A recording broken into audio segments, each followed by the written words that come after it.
Hello, everyone. Welcome. Today's guest is Matt Swinburne. Over the course of his career, Matt has worked across Auckland, Sydney, New York, London, spending time at agencies including Saatchi and Saatchi, DDB, Leo Burnett, Mother, Droga 5, AMV BBDO, Colenso. Today, he's creative director at Adam and Eve TBWA. I'm so excited to have you here, Matt. Thanks, Isabel. Yeah, awesome to be here. Looking forward to the chat. So I am very happy to announce that you are my first Kiwi on the podcast. I've Okay, had another person from Australia, but never a Kiwi. And I looked why they call you Kiwi, and I found out that it was because that's your national bird. It's called a that's Kiwi. true. So But there you go. yeah, it's a bit of a hopeless bird, really. It's almost extinct. It can't fly. It doesn't run very fast either. So you only really see them in museums these days. But it's a cute little thing. Yeah, and you learn something new every day. So I'm very Yeah. excited for you to be my first Kiwi guest. Okay, no pressure. So you started your career working out of a cupboard in Auckland and later found yourself at agencies like Droga 5, Mother. What's one lesson from that tiny first office that still shows up in your work today? And like what kind of cupboard are we talking about? Like I'm imagining something Harry Potter style. Walk me through it. Well, I had a teammate, so it was big enough for two of us. So it was a Okay. cozy club. Um, but yeah, we sort of it's quite brutal actually when you start off, right? Things have kind of changed now, but we did a 6 month placement where we weren't paid much, and we kind of just survived that first 6 months, and then eventually got a foot in the door. But I was really lucky to start off at an amazing company, Saatchi's back in Auckland.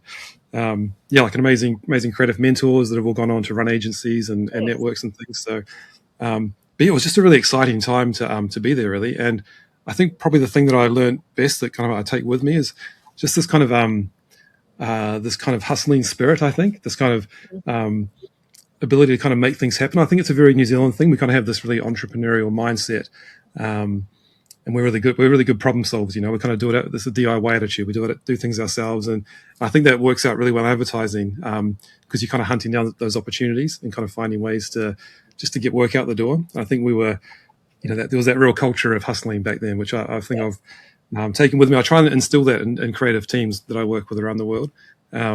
Like for example, one of my first campaigns was a billboard for Spider-Man, and the idea was to stick about 10,000 dead flies to a billboard to spell out the Spider-Man logo. I remember That's I spent cool. about a week on a ladder, like sticking those flies on the billboard myself. So it was that kind of thing. That you just got out, you just rolled your sleeves up and sort of just did stuff.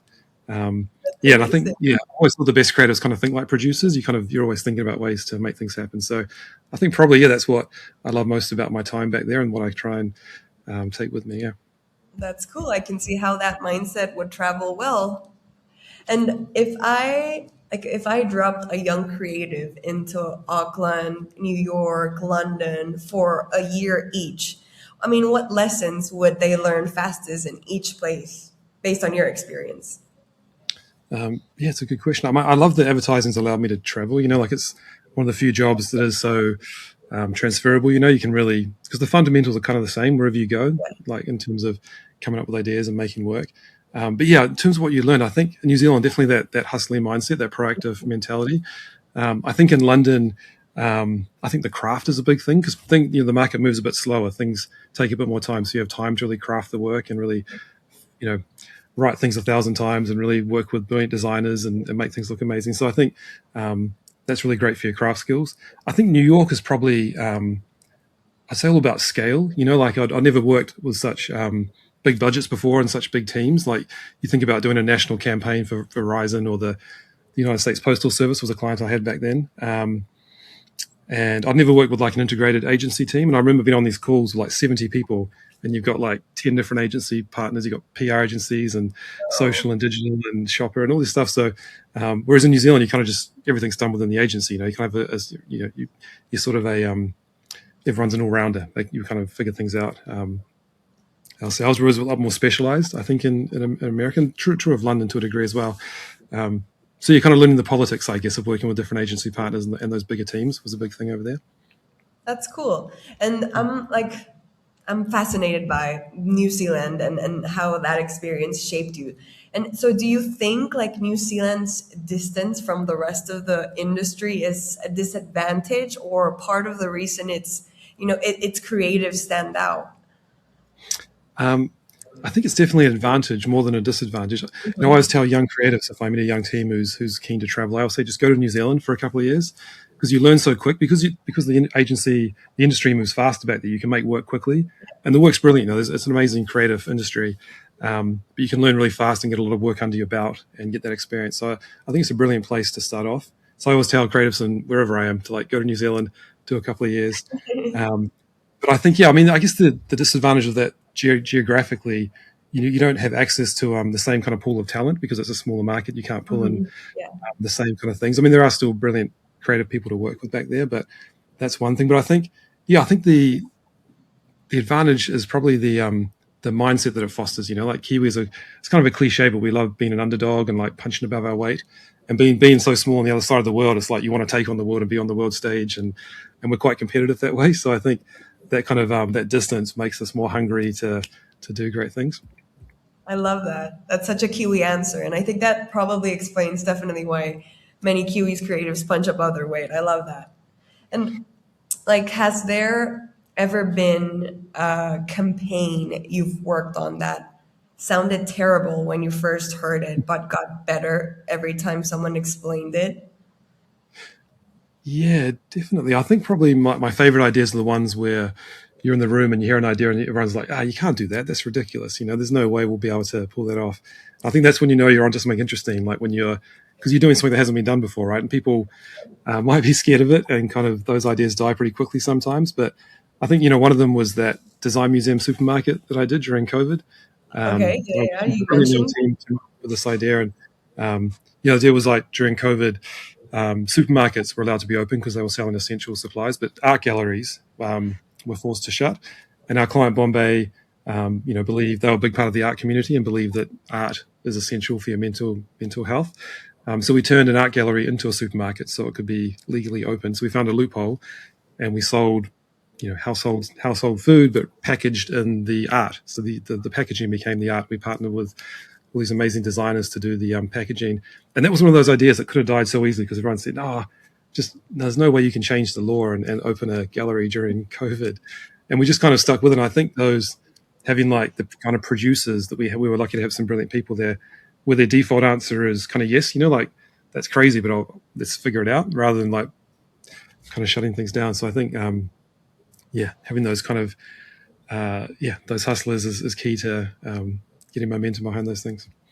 That's fascinating. So, are you down to doing things that, make people uncomfortable and a little scared?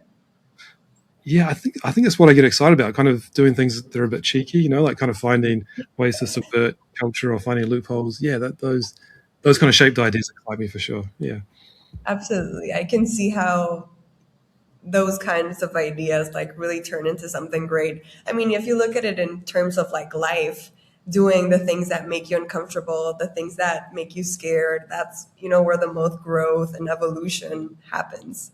definitely. Well, I've always avoided coming on a podcast, but here I am. Well, here you are. Yeah, Actually, today I made a post on LinkedIn, which I hate doing.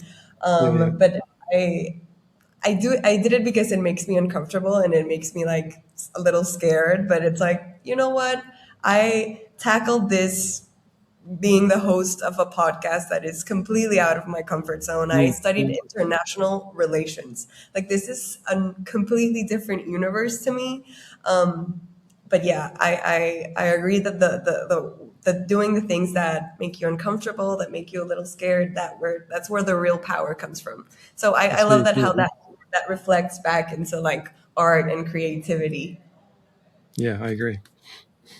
So, looking back at your younger self winning 10 Young Leons, what did you think great creativity was then, and what do you think it is now? Has your definition evolved? How has it evolved? Walk me through that. Yeah, it has actually. I've got a story from when, when I was younger, but I think when I started out, I was really obsessed with the theory of advertising and kind of trying to like crack the code and the formula and kind of I think I over intellectualize things a lot. And I remember when Cadbury Gorilla came out when I was working at Saatchi's in New Zealand. Everyone was going on about this great new ad, and I was like, oh, I just don't get it. Like, there's no idea. Like, where's the clever part, you know? And I couldn't understand why it was so, why everyone was loving it. But the more I saw it, the more it grew on me. Like, the more I loved it, and I realized that, advertising is about kind of making people feel something and kind of moving people. It doesn't have to have like a clever punchline or um, a clever reveal or something. It's like, yeah, if you can like move people and make people feel something, that's kind of you're doing your job, I think. And that's one of my favorite ads now. So it's definitely changed the way I see work in general over the years. I think that's a great example of how your thinking evolves over time. I think that's really cool. And so you were like really stuck on the theory, right? So how did you get to the point of connecting with like something more than the theory, the feeling? Yeah, I think your instincts kind of evolve. Like you learn to trust your gut, and if something kind of excites you in the room, like when a team presents an idea or when you have an idea yourself, it's kind of I think you get excited about, and I guess it's experience too. You can see what Yeah. that idea could become. You kind of know the craft and the production that could go into an idea and what it could turn out to be. Whereas when you're younger, you can't quite see beyond like the idea on the page sometimes. Yeah. Yeah.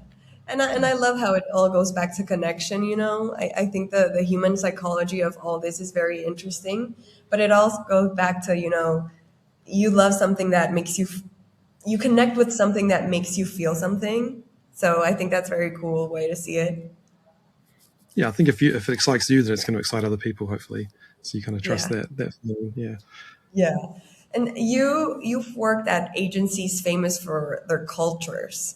I'm hmm curious what's the biggest misconception people have about what makes a creative culture great?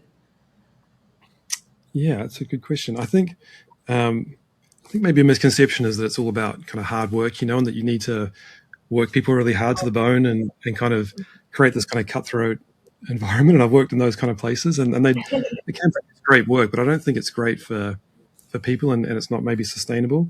I think Yeah. I think you need to create a more like a safe environment. You need to have incredibly high standards and ambition, but I think it's like finding that balance between ambition and care. Making sure people feel safe and supported, and feel like they're not afraid to fail. And like try things and do suggest a crazy idea or try, climb a billboard and do something ridiculous. Um, Yeah. yes, I think it's making sure creatives kind of know that you have their back and that they can try things and they can steal the keys and go for it. So yeah, I Yeah. think I think it's striving for excellence, but being mindful of how you get there and not being good to people. Yeah. I've had a lot of conversations about this with other creative directors, and it all goes back to, or there's a common theme of making people feel safe to come out in their ideas. I feel like we have this fear of sounding stupid or saying the wrong thing or saying something that people will judge us. So I think it's very cool when leaders are intentional about creating a space where everyone, like you said, feels safe coming on and expressing themselves and saying something that's super like wacky, because like we said, that's where the coolest ideas can come from. Yeah. And I think if the right, creatives, if they're driven and they feel safe, they flourish. They kind of they do amazing things. And I've been in those cultures where I've been more worried about getting it wrong than getting it right. Yeah. And I think it can be bad. Yeah, definitely. It's an important distinction to focus your energy in all the things that could go well instead of all the things that could go wrong. Yeah, big time. And you've worked in agencies with very different. Oh no, no, I'm sorry. I'm sorry. I already asked that one. That's right. So when you were starting out in that cupboard in Auckland, what do you think would have surprised your younger self most about the career you've ended up having? Um, yeah, it's funny when I started out, I was kind of obsessed with awards. I love sport, and I kind of love that advertising was a bit like sport. It was kind of there were these prizes that you would compete for, and it was kind of brought out my competitive spirit. And I think it's good to be competitive in advertising. I think that is a good thing. But I think Yeah, back when I started, I probably was more. Yeah, I was obsessed with awards. Wasn't so worried about how effective the work was. And I think as I've grown up in advertising, I care more now about. I still think awards are important, both for your career and for the success of Yeah. the companies you work for. But yeah, I think I care a lot more now about the effectiveness of the work. I kind of working closely with clients and really getting to know brands and going on this journey with brands. You really buy into their story and their mission and want them to be successful. And obviously the the best work should be effective, right? Like you should be able to win awards and achieve great business results. The two should go hand in hand, but I think you can fall into the trap of chasing awards and not losing sight of what you're doing it for. Yeah. Absolutely. I love that answer. Well, thank you so much for joining me, Matt. I'm very honored that you chose me and our podcast to be your first event of this kind. I'm very honored that you chose this space. It's been a real pleasure hearing the stories behind the work, the lessons you've picked up across different markets and agency cultures, and the perspective that comes from building a career all over the world. I really appreciate your time and generosity today. So thank you so much for being here. Thank you very much, Isabel. It's been great chatting with you. You've been listening to Fully Managed, brought to you by Penji. Check out the show notes to learn more about today's guest, and to learn more about Penji, the human-first creative subscription service, head over to penji.co. And by the way, if you're still listening, it would mean the absolute world to us if you were to share this podcast with a friend and, of course, subscribe.